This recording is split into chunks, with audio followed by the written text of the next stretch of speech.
Senador, buenos días y gracias por estar en Caracol Radio. Gustavo, buenos días y un saludo a toda la mesa, muy amable por la invitación, muchas gracias. Sabe que hay muchos colombianos y muchos padres de familia que siguen con las inquietudes, que dicen, pero explíquenme bien, ¿qué es lo que va a cambiar? ¿Qué va a pasar? ¿Generará impunidad o no esta decisión del gobierno? A ver, Gustavo, dos respuestas. La primera es que en esencia no va a cambiar mucho de lo que está pasando hoy día, no va a haber ningún cambio. Tener una dosis mínima para el consumo es legal en Colombia, derivado de una sentencia de la Corte Constitucional hace muchos años. En su momento el decreto de 2018 lo que restringía era eso en los parques, donde pues mucha gente va a consumir, por ejemplo, un consumo de dosis de marihuana.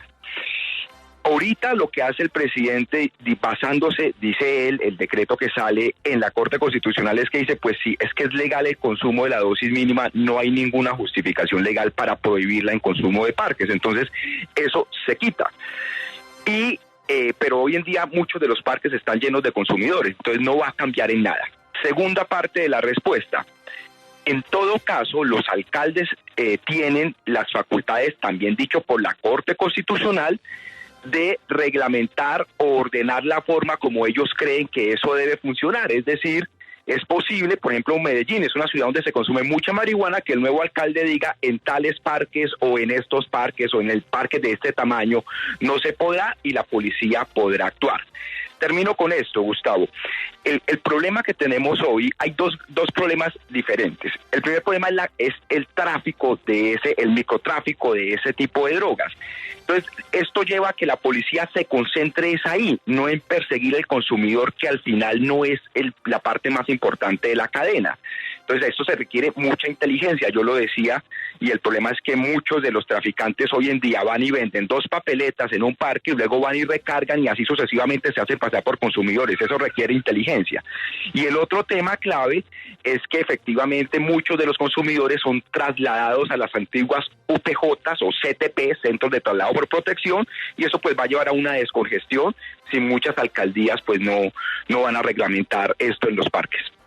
Senador, quisiera hacer referencia a un punto que fue objeto de discusión con el presidente Petro el fin de semana en cuentas de Twitter, y es un punto que usted acaba de señalar, y es que puede presentarse el caso de jíbaros que tengan 2 o 3 cigarrillos de marihuana o los gramos que se permitan de cocaína en la dosis mínima y que usen eso como excusa para decir que ellos son consumidores recreativos y que pues no están haciendo nada que es indebido. El presidente opina que eso es un asunto de inteligencia policial sencillo, distinguir entre el jíbaro y el consumidor. ¿Usted está de acuerdo en que es así de sencillo? En teoría sí, pero en la práctica no, Espinosa. En teoría uno puede distinguir un cultivo industrial de 100 hectáreas de coca y un cultivo de un campesino de 1 hectárea de coca, pero si usted va a Tumaco, usted no distingue nada. Esto va a pasar en los parques. Es decir, es posible, en teoría, quien cargue 3 o 4 dosis de marihuana, pues uno pensaría que es que la va a vender, y en la práctica es diferente al que consume. Pero cuando uno va y mira en un parque, eso es muy difícil. Eso requiere muchísima inteligencia, sobre todo en las famosas drogas sintéticas, que es donde tenemos mayores dificultades a la hora de perseguir. Esos son diles o jíbaros que llaman, son muchísimos, es una amplia gama, entonces no es tan fácil, eso requiere mucha inteligencia, que es lo que siempre se ha pedido, es la única forma de hacerlo, pero en la práctica eso no es tan fácil de distinguir. Bueno, senador, hay otra inquietud que tiene la gente. Por supuesto, si, no sé, un mandatario en Finlandia dijera porque vamos a atacar durísimo el fenómeno del microtráfico, al otro día habría resultados. Colombia es un país donde el microtráfico está en todas las esquinas. No vemos tampoco resultados ahí. Es decir, la medida puede ser totalmente legal, pero se apuntala en unos resultados de la fuerza pública y de los jueces que no estamos viendo. El problema, Gustavo, usted toca el problema esencial de esto. Es decir, cuando usted me pregunta, ¿va a cambiar en algo? No, porque igual los parques, a pesar de que hoy está prohibido, están tomados por vendedores y consumidores. Y ahí tenemos una dificultad muy grande, y es que hay unos temas de corrupción muy amplias. En Bogotá, por ejemplo, en los famosos parques de bolsillo, es muy difícil. Muchos de los vendedores, además, utilizan menores de edad para venderlos.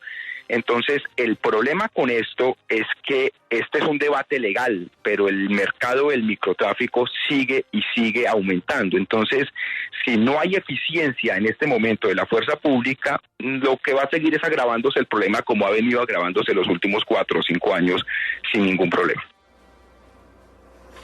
Senador, pero entonces esta medida puede impactar positivamente la justicia de manera que se descongestione un poco, ¿es lo que le puedo leer entre líneas?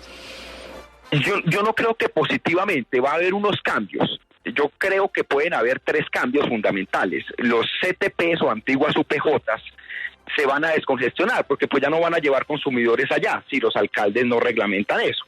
Pero el sistema judicial como tal no, son los CTPs, esos centros de traslados por protección.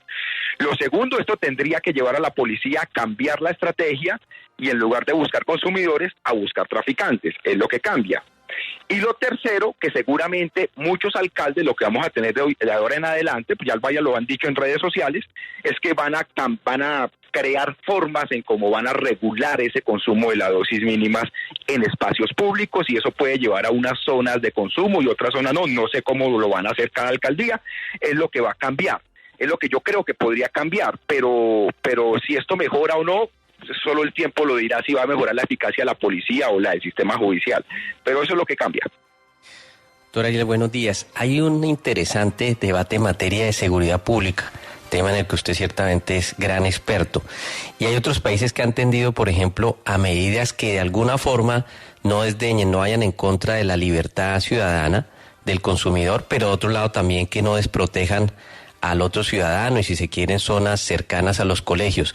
¿Cómo le sonaría a usted eventualmente dentro de esos lineamientos intermedios la creación de zonas de tolerancia para el consumo?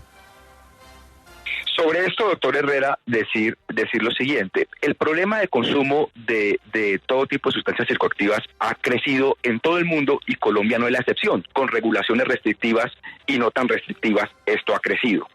Entonces es como algo que es inevitable. Entonces la pregunta es ¿cuál es la mejor forma de combatirlo? Yo creo que es persiguiendo al traficante y no persiguiendo al que consume, porque ahí no vamos a encontrar nada. Entonces tiene la forma, ¿y cómo regulamos los del consumo? Entonces en el consumo hay que distinguir 2 cosas. El consumo problemático, que más o menos obedece a un 10% del total de consumidores, que son los que tienen una adicción dependiente muy grande, eso requiere un tratamiento en salud pública muy duro. Con el otro 90% hay 3 formas de hacerlo. O usted regula en horarios, o usted regula en sitios geográficos de una ciudad, o usted básicamente restringe lo público y manda el consumo a lo privado. Esas son las 3 formas de hacerlo. El gobierno Duque en 2018 optó por la tercera, es decir, el consumo, pueden consumir, vaya a su casa o donde quiera y no me toque el sitio público. Hay otras ciudades que, como dicen, vamos a tener zonas de tolerancia, o otros dicen es en horarios. En teoría yo prefiero, en la medida en que la gente no sabe a veces ni lo que consume, que va a requerir asistencia médica y demás, que es mejor esto regularlo en algunos sitios de rumba, de tolerancia y demás, y que se puede hacer ahí, es lo más recomendable, pero vuelvo y repito, hay 3 opciones y cualquiera de las 3 pues se han intentado en ciudades. Senador, pues muchas gracias, estamos pendientes sobre todo de resultados de la fuerza pública que acompañen el normal desarrollo de esta decisión del gobierno. Buen día para usted. Un abrazo, Gustavo, y mil gracias a toda la mesa.